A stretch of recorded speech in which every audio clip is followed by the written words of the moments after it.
सबको जय मसीह की। Hallelujah hallelujah. प्रभु का धन्यवाद आज के दिन के लिए। प्रभु ने हमें संभाला।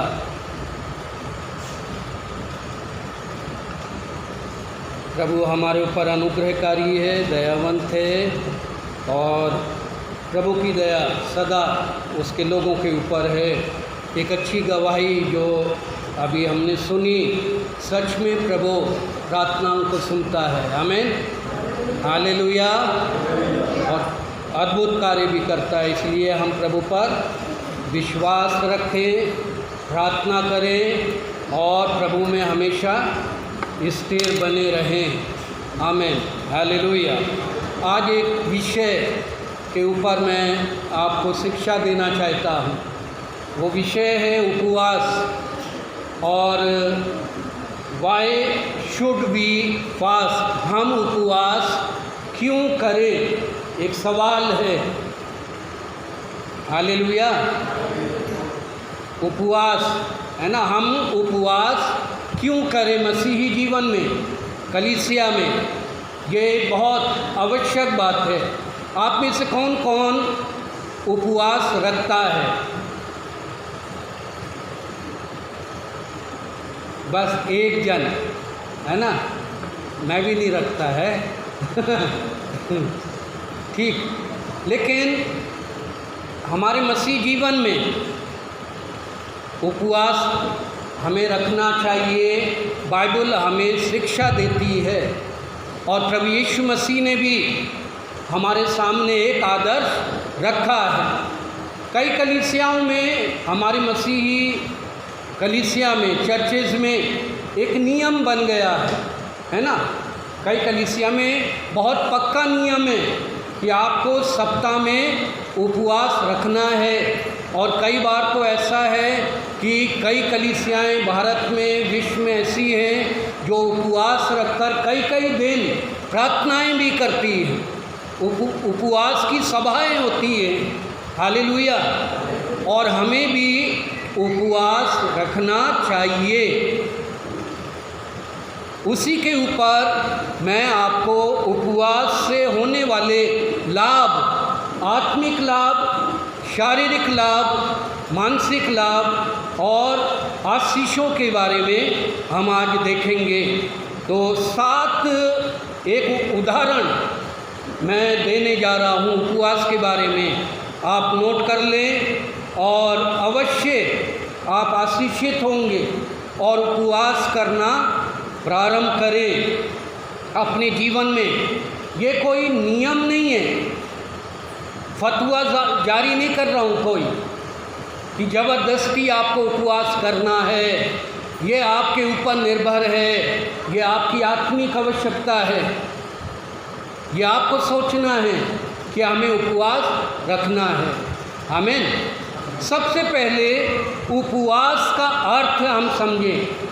इंग्लिश में फास्ट बोलते हैं, है ना, और हिंदी में उपवास, उर्दू में रोज़ा बोलते हैं। क्या बोलते हैं? रोज़ा। मुसलमान हमारे भाई लोग रोज़े रखते हैं। फिर हमारे मसीही कलीसियाओं में, मसीह संसार में, जैसे मुस्लिम लोग रमज़ान में 30 दिन का रोज़ा रखते हैं या 1 महीने का, जितने भी दिन का उनका होता है, वैसे ही हमारे क्रिश्चियन कलीसिया में भी, मसीही कलीसियाओं में भी उपवास रखा जाता है और उसे कहा जाता है दुख भोग, है ना, दुख भोग के दिन, दुख भोग सप्ताह। और वो भी 30 दिन के होते हैं, 40 दिन के होते हैं। कई कलीसियाओं में नियम है, आपको सप्ताह में 1 दिन उपवास रखना ही रखना है। पास्टर एक फतवा जारी करता है बहुत नियम से, कड़ाई से, कि आपको उपवास रखना है। भले पादरी खुद रखे ना रखे, लेकिन कलीसिया वालों को मोटा नहीं होने देना चाहता, खुद मोटा हो जाए। कलीसिया वाले, कलीसिया के लोग दुबले हो जाएं, उनकी चर्बी छट जाए, है ना, उनका हाजमा ठीक रहे, उनका स्वास्थ्य ठीक रहे, स्वास्थ्य। लेकिन बाइबल हमें शिक्षा देती है उपवास के बारे में। तो 7 कारण हम देखेंगे वचन के आधार पर, ऐसे ही मन माना नहीं। पहला कारण है हम उपवास क्यों रखें। हम उपवास रखें सेवकाई की तैयारी के लिए, टू प्रिपेयर फॉर मिनिस्ट्री, परमेश्वर की सेवकाई करने के लिए।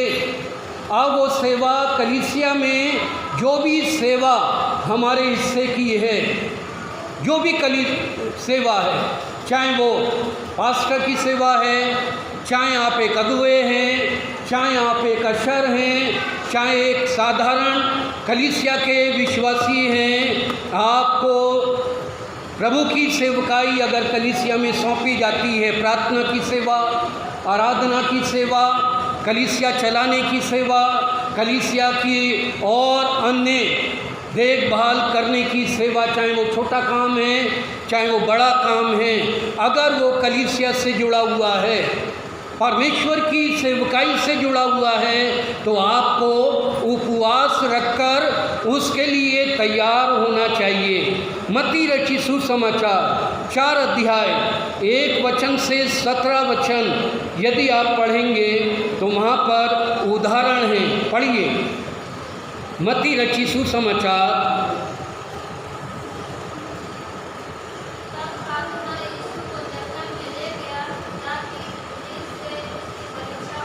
हाँ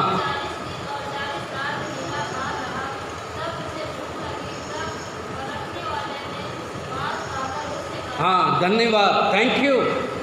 बपतिस्मा लेने के बाद पवित्र आत्मा से भरा हुआ प्रभु यीशु बयाबान जंगल में गया और वहाँ 40 दिन 40 रात बिना भोजन किए प्रभु यीशु ने उपवास रखा। निराहार रहा।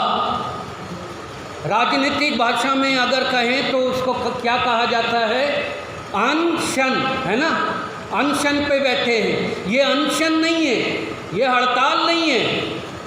प्रभु यीशु बपतिस्मा लिया, उससे पूर्व कि वो अपनी सेवकाई प्रारंभ करे, जो सेवा करने के लिए भेजा गया था, जो कार्य करने के लिए भेजा गया था, जो जिम्मेदारी परमेश्वर ने, उसके पिता ने उसे दी थी इस संसार में बड़े कामों को करने के लिए, दुष्ट आत्मा निकालने के लिए, लोगों के लिए प्रार्थना करने के लिए, लोगों को संदेश देने के लिए, शांति का संदेश, उद्धार का संदेश, छुटकारे का संदेश, मुक्ति का संदेश देने के लिए, लोगों को बंधनों से आज़ाद कराने के लिए, बीमारों को, रोगियों को चंगाई देने के लिए, कलीसिया को स्थापित करने के लिए, चेले बनाने के लिए, उससे पूर्व प्रभु यीशु ने उपवास रखा।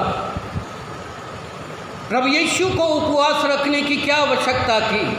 प्रभु यीशु तो परमेश्वर का पुत्र, जगत का उद्धार करता, इस संसार का सृष्टि करता, उसे उपवास रखने की कोई आवश्यकता नहीं थी। लेकिन फिर भी उसने हमें नमूना देने के लिए उपवास रखा, हमें सिखाने के लिए। हम जो सेवा कर रहे हैं, सेवा करना चाहते हैं, कलीसिया में रहना चाहते हैं, एक अच्छा मसीह जीवन जीना चाहते हैं, दूसरों के लिए आशीष का कारण बनना चाहते हैं, प्रभु यीशु ने हमें एक उदाहरण दिया। अपनी सेवकाई शुरू करने से पहले उसने उपवास रखा। कितने दिन का? हैं जी, 40 दिन। अब यीशु ने वहाँ कोई नियम, कोई कायदा, कोई कानून स्थापित नहीं किया, कोई आदेश जारी नहीं किया। यीशु ने कभी भी अपने मुंह से नहीं बोला किसी भी चेले को। आप देखिएगा, पढ़ लीजिए पूरा नया नियम, चारों सुसमाचार। प्रभु यीशु ने कभी भी अपने चेलों को कोई भी ऐसा आदेश नहीं दिया कि तुम सेवकाई करने से पहले 40 दिन का उपवास रखना। लेकिन यीशु ने स्वयं रखा। अब ये यीशु का मामला है। जब हम यीशु से मिलेंगे तो पूछेंगे कि आपने 40 दिन का उपवास क्यों रखा था, क्या मतलब था? अब जितना हम समझते हैं, मैं समझता हूँ, उतना ये है कि प्रभु यीशु ने हमें एक नमूना दिया है, एक उदाहरण दिया अपने जीवन से। सबसे पहले अपनी माता के अधीनता में रहा, अपने भाइयों की, बहनों की, अपने परिवार की सेवा की, रक्षा की, एक सामाजिक जीवन जिया, दूसरों के लिए एक आदर्श बना, बुद्धि में, शरीर में और परमेश्वर के अनुग्रह में, मनुष्य के अनुग्रह में बढ़ता रहा। परमेश्वर के वचन को सीखा मंदिर में जाकर, और फिर उसने अपने उस्तादों का आदर किया, सम्मान किया। जो बातें उसके समझ में नहीं आई उनसे प्रश्न उत्तर भी किया। हालेलुया। तो हर एक बातों में प्रभु यीशु ने हमारे लिए एक आदर्श स्थापित किया है। बोले हालेलुया, जोर से बोले हालेलुया। प्रभु यीशु हमारे मध्य में है, यीशु हमें सुनता है, हम यीशु को आदर दें। यीशु ने हमें प्रारंभ से नमूना दिया, बाल्यकाल से। यीशु का जीवन जब हम अध्ययन करते हैं, वो परमेश्वर का आज्ञाकारी और मनुष्यों का आज्ञाकारी, माता पिता का आज्ञाकारी रहा। जब समय आया उसने बपतिस्मा लिया, और बपतिस्मा लेने का अर्थ सिर्फ उसने हमें एक नमूना दिया है कि कैसे परमेश्वर के सारे धर्म के काम पूरे किए जाते हैं, परमेश्वर के नियमों का पालन किया जाता है। फिर उसके बाद बपतिस्मा लेने के बाद एकदम से उतावला नहीं हुआ, अपने होशो आवास में रहा, आत्मा से भरा हुआ। और उसका जीवन हमें ये आदर्श देता है कि हमें पवित्र आत्मा की आवश्यकता है। हालेलुया। सिर्फ ये नहीं कि हमने बपतिस्मा पा लिया, लेकिन उसके अलावा हमें प्रभु का पवित्र आत्मा चाहिए, उसका सामर्थ्य चाहिए, ताकि वो हमारी अगुवाई करे, वो हमें सामर्थ्य दे अपने वरदानों से, अपने दान वरदानों से और अपने आत्मिक फलों से हमें परिपूर्ण करे और हमें पवित्र रखे। आमीन। इसलिए आत्मा से भरा हुआ वो गया और 40 दिन बयाबान जंगल में रहा। जंगल में क्यों गया? अपने घर में रह के भी उपवास कर सकता था।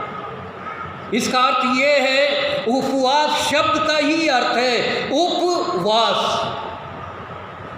एक अलग स्थान में समय बिताना, हर एक चीज़ों से अलग होना, दिनचर्या से अपने को मुक्त करना, संसारिक कार्यों से, शारीरिक गतिविधियों से अपने को अलग करके अपने प्रभु परमेश्वर के लिए, अपने ईश्वर के लिए हम समय बिताएं। आमीन। हालेलुया।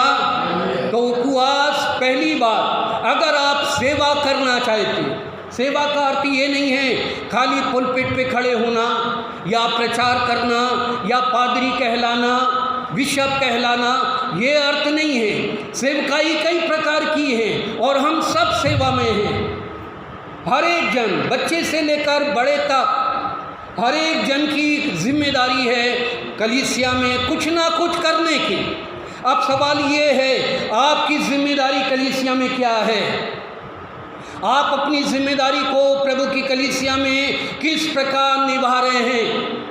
समर्पित हैं, विश्वास योग्य हैं और अपने कार्य को आप बाखूबी कर रहे हैं कि जब प्रभु आएगा हमसे पूछेगा और जो वरदान हमने पाए हैं, जो थोड़ा प्रभु ने हमें दिया है, चाहे वो 1 है, चाहे 2 है, चाहे 5 तोड़े हैं, उनका जब वो हिसाब लेगा हमारा स्वामी, तो हम क्या जवाब देंगे? आमीन। है ना पूनम? समझते ना? हाँ। छोटे छोटे काम भी कलीसिया में, प्रभु के इस राज्य में बहुत महत्वपूर्ण है। चाहे वो ऑफरिंग लेने का काम है, चाहे झाड़ू लगाने का काम है, दरी बिछाने का काम है, कुर्सी लगाने का काम है, चर्च को साफ सफाई करने का काम है, व्यवस्थित करने का काम है, चाहे पुलपिट पे खड़े होकर आराधना उपासना करना, प्रार्थना करना और लोगों के लिए प्रार्थना करना, लोगों की अगुवाई करना, ये सारी जिम्मेदारियां सेवकाई की है। आमीन। और प्रभु ने बहुत नियमित रूप से, व्यवस्थित रूप में, सही ढंग से सेवा की। बहुत से लोगों ने उंगली उठाई, बहुत से लोगों ने उसके ऊपर दोष लगाए, बहुत से लोगों ने उसे परखा। सबसे पहले प्रभु यीशु मसीह ने को किसने परखा बताइए? सबसे पहले यीशु मसीह को किसने परखा? लूसीफर ने। और कब परखा? जब उसने बपतिस्मा ले लिया, जब वो आत्मा से भर गया, जब वो उपवास करने गया, सेवकाई के लिए अपने को तैयार कर रहा है, तब लूसीफर शैतान 40 दिन 40 रात वहीं रहा और यीशु को परखता रहा। इसका अर्थ ये है कि जब आप जिम्मेदारी अपने ऊपर लेंगे, कलीसिया की या सेवकाई की, चाहे वो छोटी है या बड़ी, जब आप निर्णय लेंगे, समर्पण करेंगे, आपके सामने परीक्षा आनी शुरू हो जाएगी। और परीक्षा लेने वाला कौन है? शैतान है। कई बार आप कहेंगे हमने तो बपतिस्मा ले लिया, हम तो प्रार्थना करते हैं, बाइबल पढ़ते हैं, पास्टर साहब से प्रार्थना करवाते हैं, हम अपनी कमाई का दान भी देते हैं और जो हमसे होता है वो हम कलीसिया के लिए करते हैं। इससे कोई भी फर्क नहीं पड़ता, कोई भी फर्क नहीं पड़ता। शैतान इससे भागता नहीं है।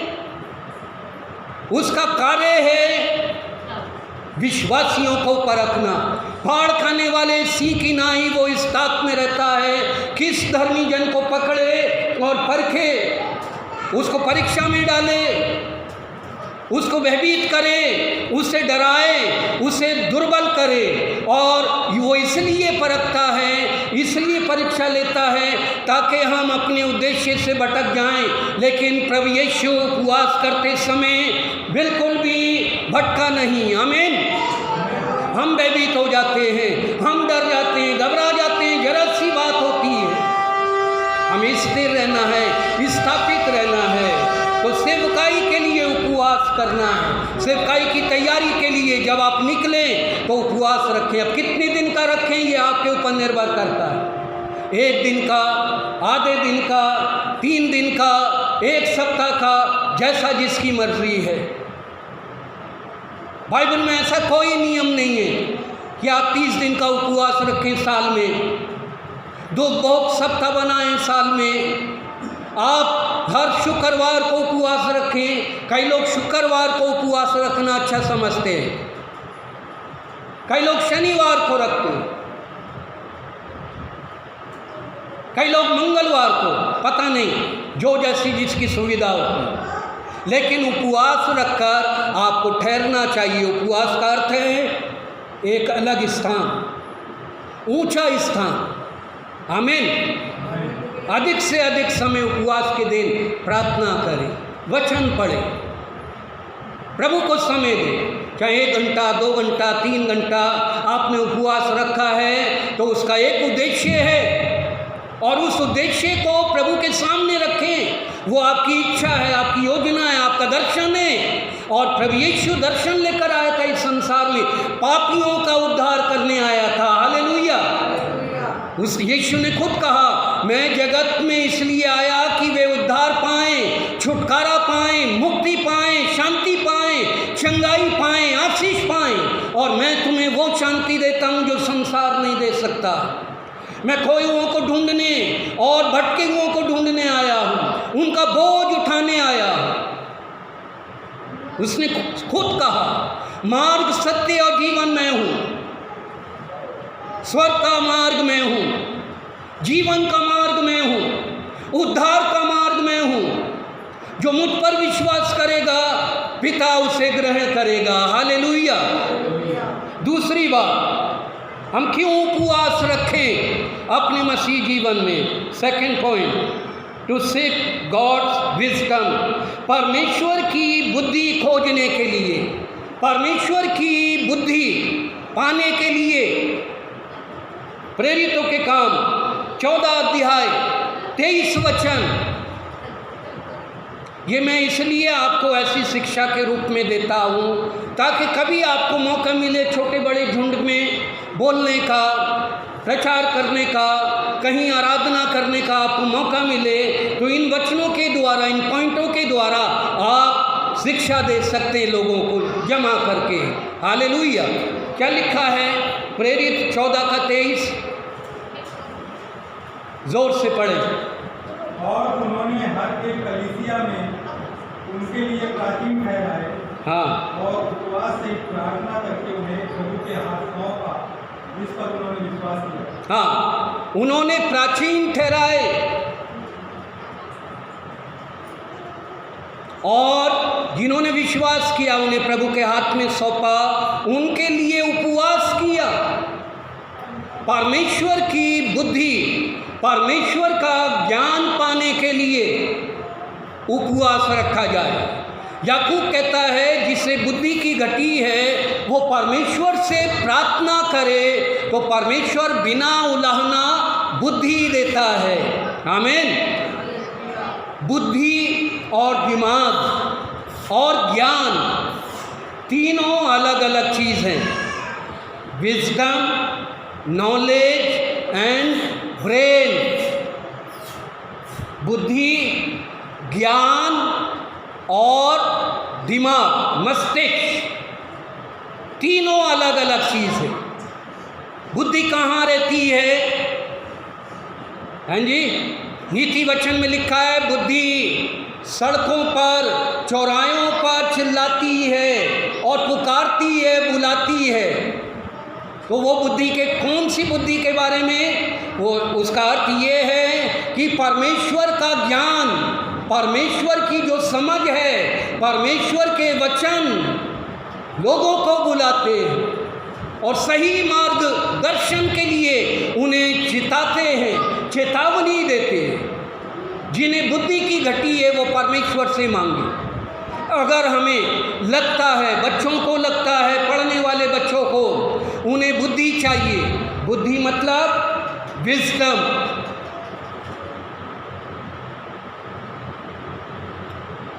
ये एक वरदान है।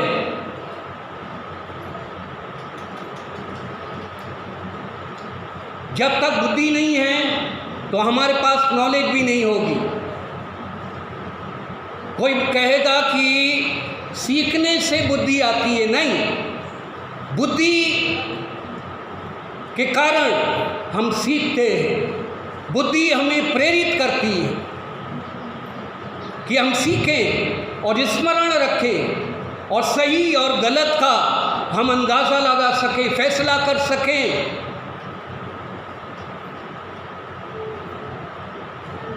और हमें बुद्धि की आवश्यकता है चीज़ों को समझने के लिए, भले और बुरे मार्ग को देखने के लिए, परमेश्वर और शैतान की बातों को परखने के लिए, आत्मिक और विधर्मी बातों को परखने के लिए, स्वर्गीय और संसारिक बातों को जांचने के लिए, पवित्र आत्मा और दुष्ट आत्मा को देखने के लिए, समझने के लिए, उनके गुणों को समझने के लिए हमें बुद्धि की ज़रूरत है। और बुद्धि हमारे ज्ञान को बढ़ाती है। आमीन, हालेलुया। शाहरुख खान क्या कहता है? चांदी और सोने का क्या खाएं? हाँ जी, च्यवनप्राश। बादाम खाएं तो बुद्धि तेज होगी, हो सकता है स्वस्थता मिलेगी हमारे दिमाग को, दिमाग में ठंडक आएगी, दिमाग में तेज़ी आएगी। मानता हूँ मेडिकल साइंस को हमें मानना चाहिए क्योंकि वो भी परमेश्वर का एक वरदान है। ज्ञान को, समझ को हमें स्वीकार करना चाहिए, लेकिन बुद्धि परमेश्वर देता है। और हमारा प्रभु यीशु बाल्यकाल से बुद्धिमान था। परमेश्वर की बातों को समझने के लिए हमें बुद्धि की ज़रूरत है। आमीन, हालेलुया। अब मुझे बताइए, बुद्धि बड़ी है या भैंस? बताइए, बोलिए। रेखा, बुद्धि बड़ी है या भैंस? पूनम, अरे बोलो हाँ या ना। अच्छा, बुद्धि बड़ी है। मुझे तो है ना, मैंने तो बुद्धि को देखा नहीं, बुद्धि को नापा नहीं, लेकिन बुद्धि क्यों बड़ी है भैंस से? क्योंकि वो पूरे संसार को चला सकती है। हालेलुया। वो तो एक पशु है, कहावत कही गई है, बुद्धि बड़ी या भैंस। तो कई लोग क्या कहते हैं? भैंस बड़ी है। वो सही कहते होंगे, क्योंकि उनके पास भैंस बड़ी है, बुद्धि नहीं है ना। उनके पास बुद्धि नहीं है, इसलिए वो भैंस को बड़ा समझते हैं। लेकिन बुद्धि बड़ी है। बुद्धि परमेश्वर का वरदान है। परमेश्वर से जब हम प्रार्थना करेंगे, परमेश्वर हमें बुद्धि देगा। बुद्धि के साथ हमारा ज्ञान बढ़ेगा, हमें हर एक चीज़ों की समझ आएगी। कई बार माता पिता परेशान होते हैं, हमारा बच्चा ये नहीं समझता, हमारा कहना नहीं मानता, हमारी बातों को नहीं सुनता, स्कूल में पढ़ाई पर ध्यान नहीं लग रहा है। कई बार बच्चे भी शिकायत करते हैं, पापा मुझे समझ में नहीं आ रहा है, मैं क्या करूं। कई बार हम सही फैसला नहीं ले सकते अपने परिवार के लिए, अपने जीवन के लिए, अपने घर गृहस्थी के लिए, अपने व्यवसाय के लिए हम सही फैसला नहीं कर सकते। ऐसे समय में सही फैसला करने के लिए, सही निर्णय लेने के लिए हमें बुद्धि की ज़रूरत है, समझ की ज़रूरत है, और हमें वो वरदान चाहिए। आमीन, हालेलुया। हम उपवास क्यों रखें? सेवकाई की तैयारी के लिए उपवास इसलिए रखें कि प्रभु हमें बुद्धि दे। समझ रहे हैं आप लोग? बोले हालेलुया। ये लाभ की बातें हैं, काम की बात है या नहीं? पूनम है या बंद करूं? या बुद्धि से अच्छा तो भैंसिया ठीक है ना, दूध तो देती है। तीसरी बात,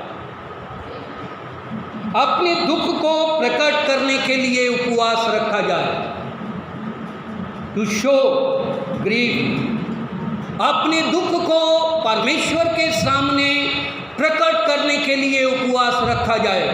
कलीसिया में, मसीह जीवन में, नहमिया की किताब उसका पहला अध्याय 1 वचन से 4 वचन जब आप पढ़ेंगे, जब नहमिया के पास गुलामी से लौटकर इस्राएली लोग आए, 70 वर्ष की गुलामी में थे, बाबेल से गुलामी से लौटकर आए, उनकी दुर्दशा को देखकर और उनके हालातों को देखकर लुटे लुटाए, पिसे पिसाए, कोड़े खाए हुए, थकित, उनके पास रहने को जगह नहीं है, खेत खलियान उजड़े पड़े हैं, नगर की दीवारें टूटी हुई हैं, नगर के द्वार टूटे हुए हैं, रहने के लिए घर नहीं है, छत नहीं है, खाने को भोजन नहीं है,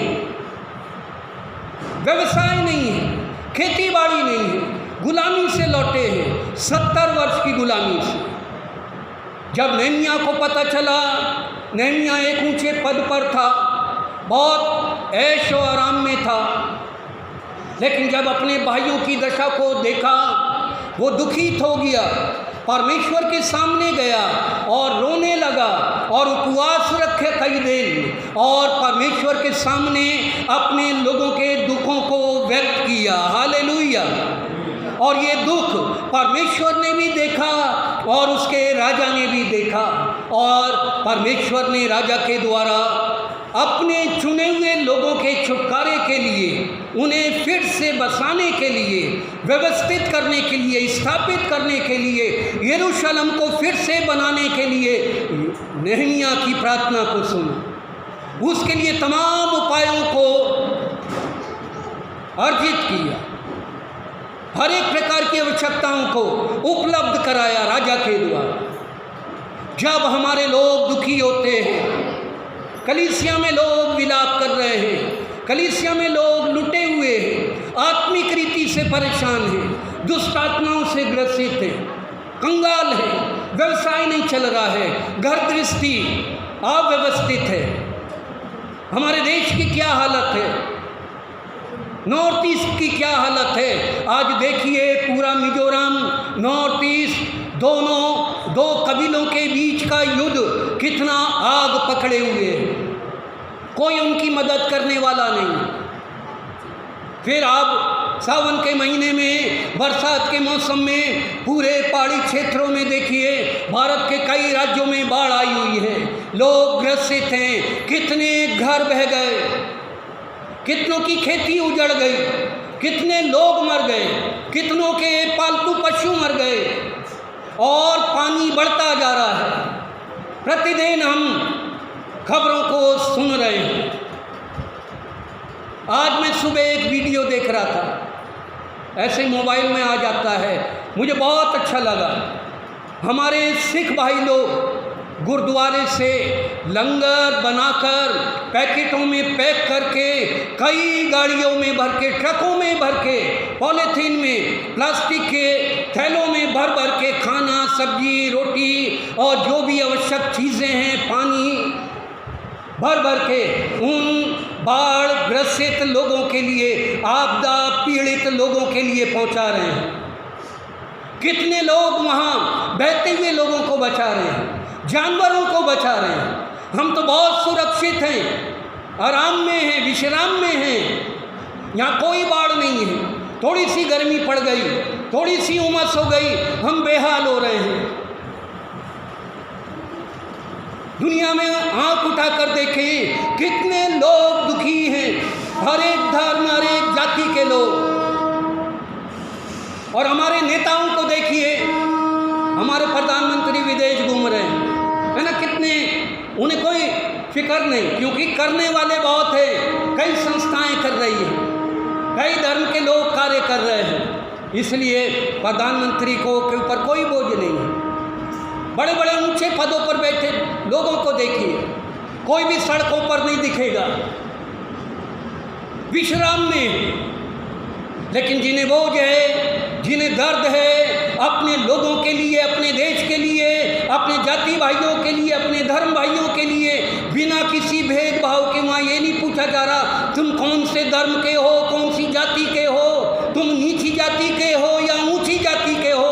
वहाँ सबको एक समान पहाड़ के नीचे दबे हुए हैं, पानी में बह रहे हैं। वो आपदा किसी से पूछ के नहीं आ रही है, किसी का धर्म देखकर नहीं आ रही है। 70 वर्ष गुलामी में थे, कोई इनकी सुधि लेने वाला नहीं था। कुछ लोग परमेश्वर से प्यार करने वाले भक्त, दानियल, शद्रक, मेशक, अबेदनगो जैसे लोग लगातार दुआ और प्रार्थना में थे, उपवास में थे। दानियल ने 1 सप्ताह का उपवास रखा और बढ़ते बढ़ते 21 दिन तक पहुंच गया, जब तक प्रार्थना का उत्तर नहीं आया परमेश्वर की ओर से। वो उपवास और प्रार्थना करता रहा। नहमिया ने जब अपने लोगों के दुखों को देखा, वो उपवास में चला गया। जब हम अपने लोगों के दुखों को देखते हैं तो क्या करते हैं, क्या कर रहे हैं हम कलीसिया के लोग? हम उपवास करें। हालेलुया। इसलिए उपवास रखा जाता है। उपवास कोई नियम नहीं है, मौके को देखकर रखा जाता है, आवश्यकता को देख के रखा जाता है। ये आत्मिक विषय है, ये सांसारिक विषय नहीं है। उपवास ये शारीरिक विषय नहीं है, ये धर्म का विषय भी नहीं है, ये कोई नियम नहीं है, कायदा नहीं है। आपकी अंतरात्मा, आपका पवित्र आत्मा, आपका आत्मिक बुलाहट, आपका दर्शन आपको अगुवाई देगा। आप उपवास रखेंगे। हालेलुया बोलिए। रखेंगे, रखिए, आधे दिन का रखिए, 1 घंटे का रखिए, सप्ताह में, कभी भी जब आपकी इच्छा हो, लेकिन नियम से नहीं। जैसे कलीसिया में नियम है 40 दिन 30 दिन रख लिया, उसके बाद कोई चिंता नहीं, ना चर्च में आते ना बाइबल पढ़ते हैं, वो वाला उपवास नहीं।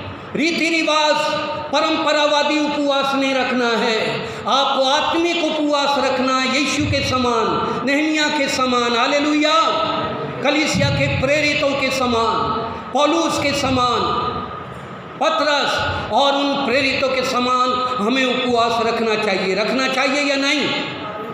मैं आपके ऊपर दबाव नहीं दे रहा, मैं कोई नियम नहीं लागू कर रहा हूँ, ये आपको शिक्षा दे रहा हूँ। उपवास का महत्व हमारे मसीही जीवन में, हमारे मसीहत में, हमारे ईसाइयत में एक आत्मिक विषय है, जिसे रीति रिवाज और परंपरावादी एक वस्तु बना दिया है, दिखावे की चीज़ बना दी है। यीशु मत्ती 6 अध्याय में कहता है, जब तुम उपवास करो तो कपटियों के समान तुम्हारे मुंह पर उदासी ना हो, अपने सिर पर तेल लगाओ, चेहरा चमके और गुप्त में जाओ और अपने स्वर्गीय पिता से विनती और प्रार्थना करो।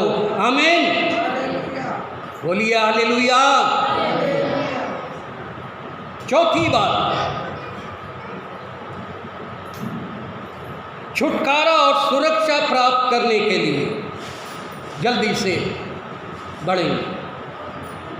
छुटकारा और सुरक्षा प्राप्त करने के लिए उपवास रखा जाए।